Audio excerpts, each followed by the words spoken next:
حضرت عمر فاروق رضی اللہ تعالیٰ عنہ مدینے کی گلی سے گزر رہے ہیں، امیر المومنین ہے، مدینے کی گلی سے گزر رہے ہیں، ایک گھر کے اندر سے بچیوں کے رونے کی آواز آئی، بچیاں رو رہی ہیں، اور بچی اپنی ماں سے کیا کہتی ہے؟ کہتی ہے اماں ابو بکر تو اب انتقال کر گئے، حضرت عمر کا پہلے دن ہے خلافت کا، اب ہمارا کیا بنے گا؟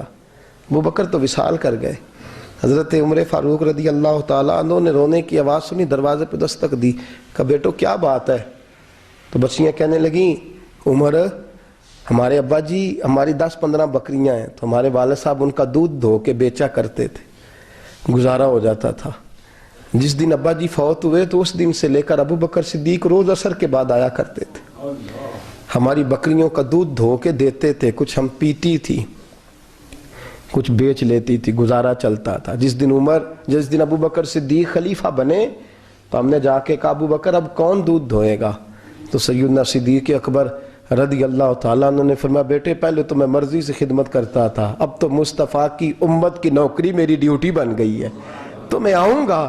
بچیاں رو رہی ہیں، حضرت عمر کو بتاتی ہیں، کہتی ہیں ابو بکر چلے گئے ہیں تو ہم پریشان ہیں، یتیم ہیں، لاوارث ہیں، بھائی کوئی نہیں، کون آئے گا، کون دیکھ بھال کرے گا؟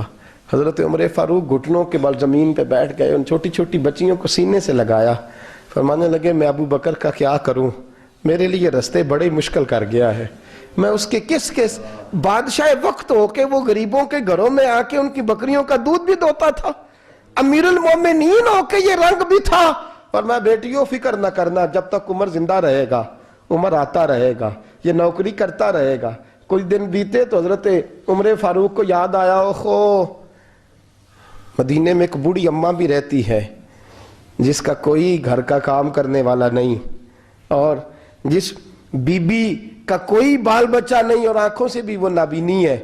حضرت ابو بکر صدیق رات کے سناٹے میں جایا کرتے تھے، اس کے گھر میں جھاڑو دیتے تھے، یہ بادشاہ ہے، اس کی فقیری کا رنگ دیکھو، اس کو کنویں سے پانی بھر کے لا کے دیتے تھے۔ اور یہ لفظ آپ سنیں گے تو حیران ہو جائیں گے، اس بوڑھی اماں کے لیے نا ایک کونے میں گھر میں دور بار شیر میں ایک جگہ کھود دی تھی جہاں وہ بی بی پخانہ اور پیشاب کرتی تھی۔ امیر المومنین حضرت ابو بکر صدیق رات کو جاتے تھے اور اس کا وہ پخانہ وہاں سے اٹھا کے باہر پھینک کے آیا کرتے تھے۔ اس عورت نے پیغام بھیجا کہ عمر سے کہو میری بھی ڈیوٹیاں تو نہیں سر انجام دینی ہیں۔ عمر فاروق ساری رات کام کرتے، سناٹا گہرا ہوتا تو جھاڑو دبایا ہے بغل میں، اور عمر فاروق نکلے ہوئے اس بی بی کے گھر میں جھاڑو دیا جا رہا ہے۔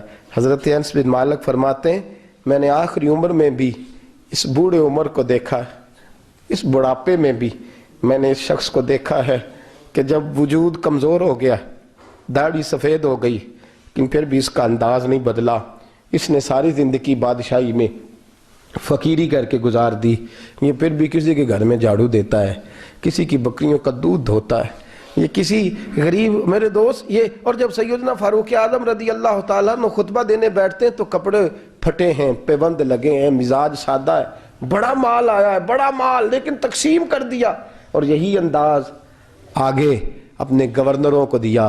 حضرت سعید بن عامر رضی اللہ تعالیٰ عنہ آپ کے گورنر ہیں، حمص کے گورنر ہیں۔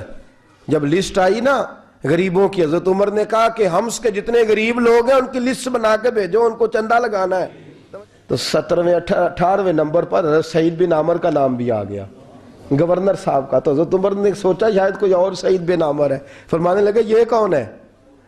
جس کی ڈیوٹی لگائی تھی اس سے کہنے لگے یہ سعید کون ہے؟ تو کہا حضرت جی ہمارے صوبے کا گورنر۔ تو فرمایا اس کی لسٹ فقیروں میں؟ فرمانے لگے پتہ نہیں آپ نے کیا رنگ بھر کے بھیجا ہے، مہینہ مہینہ یہ شخص درختوں کے پتے کھا کے گزارا کر دیتا۔ یہ میں فرشتوں کی کہانیاں نہیں سنا رہا آپ کو، میں آپ کو جنات کی یا عالم بالا کی باتیں نہیں، اس دھرتی پہ بسنے والے، اس دھرتی پہ وقت گزارنے والے میرے رسول پاک کے تیار کردہ ہیرو کی باتیں عرض کر رہا ہوں۔ حضرت عمر گئے ایک دفعہ، کہا مجھے بتاؤ تمہارا گورنر کیسا ہے؟ تو حمص کے لوگ کہنے لگے ہمیں اپنے گورنر سے 4 شکایتیں۔ کون کون سی؟ کہا پہلی بات تو یہ ہے کہ گورنر صاحب کو چاہیے فجر کے وقت آئیں، یہ سورج نکل آتا ہے تو باہر آتے ہیں گھر سے، سورج نکل آتا ہے تو آپ کہہ کے تو دیکھیں کسی معمولی سرکاری ملازم سے بھی۔ پھر آپ دیکھیے آپ کا کیا بنتا ہے. کہا یہ سورج نکلتے وقت آتے ہیں. دوسری شکایت یہ ہے کہ دن کو ملتے ہیں رات کو نہیں ملتے. تیسری شکایت یہ ہے کہ مہینے میں ایک دن ملتے ہی نہیں گورنر صاحب. چوتھی شکایت ہے کہ روتے ہیں کبھی کبھی, اتنا روتے ہیں کہ بے ہوش ہو جاتے ہیں. حضرت فاروق اعظم نے کھڑا کر لیا, فرمایا سعید تیری شکایات آئی ہیں. کہ حضور حکم. فرمایا سنا ہے, پہلے تو فجر کے وقت آ جاتا تھا لوگوں کے مسائل سننے, اب تو سورج نکلتے وقت آتا ہے. کہ حضور بیوی بیمار ہو گئی ہے اور گھر میں نوکر تو ہے کوئی نہیں, تو میں سویرے اٹھتا ہوں تو پہلے ناشتہ بناتا ہوں, بچوں کو کھلاتا ہوں. اس عورت نے 35 سال میرے ساتھ وفا کی ہے, اب چارپائی پہ ہے تو میں اس کے منہ میں لقمے ڈالتا ہوں. کہا اسے کھانا کھلا کے جب وہ دعا دیتی ہے تو پھر نکلتا ہوں. تو کہا سنا ہے تو ہفتے میں ایک دن ملتا ہی نہیں مہینے میں.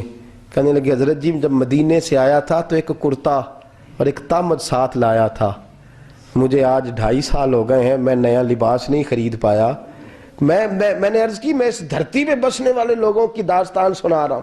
کہا میں اپنی تامد دھو کر خشک ہونے کو ڈال دیتا ہوں, اسے آدھا دن لگ جاتا ہے, خشک ہوتی ہے تو تامد پہن کے قمیض دھو لیتا ہوں اور پھر قمیض ڈال دیتا ہوں. حضرت جی سارا دن بیت جاتا ہے تو باہر نہیں آ پاتا. حضرت عمر فاروق کی گردن جھک گئی. کہا سنا ہے تو رات کو ملتا ہی نہیں. یہ لفظ کہے تو حضرت سعید بن عامر کہنے لگے یہ میرا راز تھا, آپ میرے امیر نہ ہوتے تو کبھی فاش نہ کرتا. دن میں نے بندوں کے لیے رکھا ہے, رات اپنے رب کے لیے رکھی ہوئی ہے. میں رات کی تنہائیوں میں اپنے کریم کی بارگاہ میں جاتا ہوں اور میں سارے دن کے گناہوں کی معافی مانگتا ہوں. میں اپنی غلطیوں کی تلافی کا سوال کرتا ہوں, اس کے حضور جاتا ہوں, اسے دکھڑے سناتا ہوں. رات میری اس کے لیے بیت جاتی ہے. حضرت عمر کی اور گردن جھک گئی. فرمایا یہ بتا کہ تو ملتا ہی نہیں, کبھی کبھی تو روتا ہے اور بے ہوش ہو جاتا ہے. کہ حضرت جی 40 سال کی عمر میں کلمہ پڑھا ہے, جب 40 سال کے پچھلے گناہ یاد آتے ہیں تو کہ پھر میں ضبط نہیں کر پاتا. وہ خطائیں, وہ پاپ, وہ جرم, وہ خطائیں جب سوچتا ہوں نا کہ رب کھڑا کر کے پوچھے گا بتا یہ جرم کیوں کیا, تو وہ احساس مجھے پریشان کر دیتا ہے. حضرت جی میں پھر برداشت نہیں کر پاتا, پھر میں تڑپ اٹھتا ہوں, میری یہ کوتاہیاں ہیں, بتائیے کیا کہتے ہیں. حضرت فاروق اعظم نے گردن اٹھائی تو آنکھوں میں آنسو تھے. کہنے لگے یا اللہ مجھے اس جیسے کچھ اور گورنر بھی عطا فرما, یا اللہ اس جیسے کچھ اور گورنر بھی. عزیزو اپنا حال کیا ہے. ملک شام جب فتح ہوا تو حضرت سعد بن ابی وقاص رضی اللہ تعالیٰ عنہ کہتے ہیں کہ کچھ لوگ مجھے کہنے لگے کہ ہم آپ سے معاملات طے نہیں کریں گے, ہم جزیہ دیں گے, ٹیکس دیں گے, اسلامی حکومت کے زیر اثر آئیں گے, لیکن آپ سے معاملات طے نہیں کریں گے, اپنے امیر کو بلائیے. تو حضرت سیدنا سعد بن ابی وقاص کہتے ہیں میں نے خط لکھا. فرماتے خط لکھا حضرت عمر کو. میں نے کہا جناب آئیے. جواب میں حضرت عمر نے خط میں جواب لکھا کہ فلان دن فلان تاریخ فلان وقت میں ملک کے شام پہنچ جاؤں گا. حضرت سیدنا عمر چلے گھر سے, ایک غلام, ایک گھوڑا, ایک نیزہ. حضرت فاروق اعظم نے کچھ کھجوریں, خشک کھجوریں, کچھ سرکہ باندھ کے رکھ لیا رستے میں کھانے کو. یہ بادشاہی میں فقیری ہو رہی ہے. لاکھوں مربع میل کا حکمران ہے, کروڑوں اور اربوں روپے پاس پڑے ہوئے, وہ ساری چیزیں رکھ لیں اور سیدنا عمر فاروق رضی اللہ تعالیٰ عنہ چلنے لگے. اب غلام سے کہنے لگے بھئی میرا گھوڑا ذرا ماڑا ہے, کمزور ہے, طے کر لیں اتنے میل تو گھوڑے پہ بیٹھے گا, میں پیدل چلوں گا, پھر اتنے میل میں گھوڑے پہ بیٹھوں گا, تو پیدل چلے گا. ملک شام پہنچنے کا وقت آ گیا. جب وقت آیا تو پیدل چلنے کی سواری حضرت عمر کی تھی, ان کی باری تھی پیدل چلنے کی, اور سواری پر سوار ہونے کی باری غلام کی تھی. توجہ, یہ لوگ رشتے کرتے ہیں نا تو کرائے کی کار لے کے چلے جاتے ہیں, بعد میں وہ پوچھتے ہیں کہ تسی تے کار تے آئے سو. ہم اپنے آپ کو بنانے کے لیے جھوٹی انعام بھی خریدنی پڑے تو خریدنے سے ہم پرہیز, ہم جو بتاتے وہ ہم ہوتے نہیں, اور جو ہم ہوتے ہیں وہ ہم بتاتے.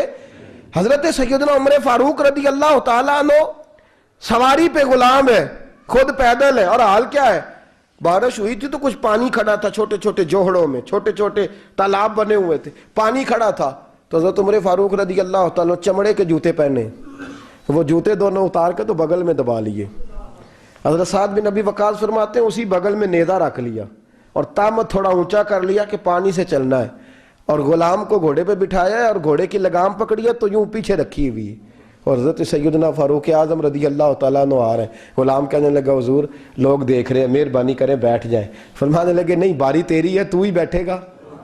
اس نے کہا حضور نہیں، وہ تو ٹھیک ہے، کوئی باری فرض تو نہیں نہ ہو گئی، آپ مہربانی کریں آپ آ جائیں، ذرا لوگ آ رہے ہیں۔ فرمایا تمہیں کہا نا، غلام کہتا میں نے تیسری دفعہ کہا تو حضرت عمر نے جلال سے دیکھا، اور جناب عمر کا جلال تو زمین کانپنے لگ جاتی تھی۔ کہتے ہیں کہا حضور آپ آ جائیں، تو کہتے ہیں تجھے کہا ہے نا چپ کر کے بیٹھا رہے، کہتے ہیں میں گھوڑے پہ ہی کانپنے لگا۔ غلام اب حضرت سعد بن نبی وقاص کہتے ہیں سورج غروب ہو رہا تھا، شعائیں پانی میں پڑ رہی تھیں، حضرت عمر پانی سے، میں نے غور سے دیکھا تو دوڑا گیا، جا کے نا بچے نہیں مشورہ دیتے ابا جی کو، ابا جی انج نہیں کریدا، دور بدل گیا جے، کہتے میں دوڑا گیا اور جا کر کے حضرت سیدنا عمر فاروق کو کہا حضور مہربانی کریں، ٹھیک ہے آپ کی درویشی سے کون آگاہ نہیں، وزیر کھڑے ہیں، سفیر کھڑے ہیں، بڑے بڑے عمراء، بڑے بڑے ملکوں کے حکمران ہیں، آپ مہربانی کریں یہ تم ذرا نیچا کریں اور جوتا پہن لیں، اگر خراب ہو گیا تو اللہ نیا بھی دے دے گا، اور مہربانی کریں ذرا غلام کو کہیں نیچے آ جائے۔ حضرت عمر کہنے لگے تمہیں کیا تکلیف ہے؟ کہا حضرت جی وہ وزیر مشیر کھڑے ہیں، یہودی ہیں، عیسائی ہیں، نجرانی ہیں، وہ بڑے بڑے مذاہب کے اور بڑے بڑے ملکوں کے ہیں، آپ کا بڑا نام سنا ہے۔ حضرت سیدنا سعد بن نبی وقاص فرماتے ہیں میرے ساتھ اتنا ترش رویہ حضرت عمر کا پہلے کبھی نہیں ہوا، کہتے ہیں ماتھے پہ شکن آیا اور کہنے لگے تجھے تیری مار ہوئے، ان 4 لوگوں کے لیے میں اپنے نبی کا طریقہ چھوڑ دوں، ان 4 دنیا داروں کے لیے نبی پاک کا طریقہ چھوڑ دوں؟ فرمانے لگے سر سے پگڑی اتاری حضرت عمر نے جلال میں، فرمانے لگے میرے سر پہ جو بال ہے نا یہ مجھے کسی دنیا دار نے نہیں دیے، یہ ساری عزتیں مجھے آمنہ کے لال نے عطا فرمائی ہے، اور میں ان محبوب کا طریقہ ان 4 لوگوں کی خاطر چھوڑ دوں؟ فرمایا قرآن کہتا ہے ان اللہ یامر بالعدل والاحسان، جب میں نے خود عدل کا تقاضا یہ رکھا ہے کہ کبھی وہ بیٹھے گا کبھی میں بیٹھوں گا، باری اس کیا تو میں کیسے بیٹھ جاؤں؟ حضرت سعد بن نبی وقاص فرماتے ہیں اسی درویشی میں سلام اس پر کہ جس نے بادشاہی میں فقیری کی، کہتے ہیں اسی درویشی میں حضرت عمر پہنچے تو جو پہلے ڈرا کرتے تھے جب حضرت عمر آئے تو انہیں کامتے بھی دیکھا، روب اور بڑھ گیا، ان کے دلوں کے اندر حضرت عمر کا دبدبا اور بڑھ گیا، اور میرے کانوں میں کہنے لگے سعد پہلے سنا تھا لیکن دنیا سچی کہتی ہے جو حال محمد اور محمد کے غلاموں کا ہے صلی اللہ علیہ، وہ دنیا میں دوسرا کوئی حاصل کر سکتا؟ آج ہمارے پروٹوکول، ہمارے دبدبے، ہماری انا پرستیاں، ہمارے دعوے، ہمارے طریقے، میرے عزیزوں لوگ ہمیں آ کے مثال دیتے ہیں، کہتے ہیں یورپ کی فلاں گلی میں یہ ہوتا ہے، میں نے کہا وہ گرد راہ کو نہیں پہنچ سکتے، یہ ساری چیزوں تو میرے مصطفیٰ کے غلاموں سے حاصل کیا لوگ، ہم نے چھوڑ دی، غیروں نے اپنا لی۔ خدا را اپنی زندگی میں تبدیلی لائیں، درویشی، سادگی، بے تکلفی، یہ زندگی حسین ہوتی ہے، یہ زندگی سکون والی ہوتی ہے، یہ زندگی اچھی ہوتی ہے، یہ فرحت اور تازگی والی ہوتی ہے۔ اپنے آپ کو ان تکلیفوں اور آلائشوں میں مبتلا نہ کریں، اگر اللہ مال دے، عزت دے، دولت دے، اللہ تعالیٰ نفاست عطا کرے تو پھر اپنے آپ کو سادہ کریں، آزاد کریں، کھلی ہوئی کتاب بنا کے اپنے آپ کو رکھیں۔ مجھے ایک بچہ کہنے لگا حضرت جی جب بھی آتے ہیں آپ کہیں بیٹھے مل جاتے ہیں، ہم کسی کو لا کے کہتے ہیں جناب حضرت جی بڑے مصروف ہیں اور آپ یہاں آگ تاپ رہے ہیں جلا کے، مہربانی فرمائیں۔ میں نے کہا یار 2-4 دن تو بن سور کے بیٹھنا بندے کے لیے آسان ہوتا ہے، سارا دن ملمہ سازی کر کے رکھنا اتنا آسان کام تو ویسے بھی بندہ جو ہو وہ نظر آئے تو اس کے لیے زیادہ بہتر ہوتا ہے، جو ہو وہ دکھائی دے، وہ زندگی آسان ہو جاتی ہے، بہتر ہو جاتی ہے۔ اور ویسے بھی جو کھلی ہوئی کتاب ہوتی ہے اس میں لوگ مشکوک نہیں ہوتے، جو بندی ہوئی ہوتی ہے نا اس میں لوگوں کو خبر نہیں ہوتی کہ نہ جانے یہ کیا معاملہ ہے۔ میرے عزیزوں اپنے آپ کو بے تکلف بنائیں۔ بے تکلف سے مراد یہ نہیں کہ جیسے بے تکلفی ہم نے ایک غلط چیز کا نام بے تکلفی رکھ دیا ہے کہ جو آدمی بات پہ ٹھٹھا کرے، بات میں مذاق کرے، وہ بے تکلف ہوتا ہے۔ یہ تو بے تکلفی اسلام اس کو پسند ہی نہیں۔ بے تکلفی سے مراد یہ ہے کہ جھوٹی انا نہیں بنائیں، جھوٹے معاملات اپنے گرد نہیں اوڑیں۔ اپنی اگر اللہ آپ کو بہت زیادہ مال و دولت دیتا ہے تو جتنا وہ مولانا رومی کہتے ہیں جتنا ٹہنی پہ پھل زیادہ لگتا ہے نا اتنی وہ ٹہنی جھک جاتی ہے، جو اکڑی ہوتی ہے سمجھو وہ خالی ہوتی ہے۔ اگر آپ پھلدار ہیں تو پھر آپ کو جھکے، پھر آپ کو با اخلاق ہونا چاہیے، با مروت ہونا چاہیے، پیار والا ہونا چاہیے۔ زندگی میں اس چیز کو ضرور اپنائیے، بڑے لوگ وہی ہوتے ہیں جن کا کردار بڑا ہوتا ہے، بڑے وہی ہوتے ہیں جن کی بات بڑی ہوتی ہے، کوئی باتوں سے اور پروٹوکول سے کبھی بڑا نہیں ہوتا، ہمیشہ مدحت خیر الانام میں گزرے، دعا ہے یہ عمر درود و سلام میں گزرے، آخر دعویٰ الحمدللہ۔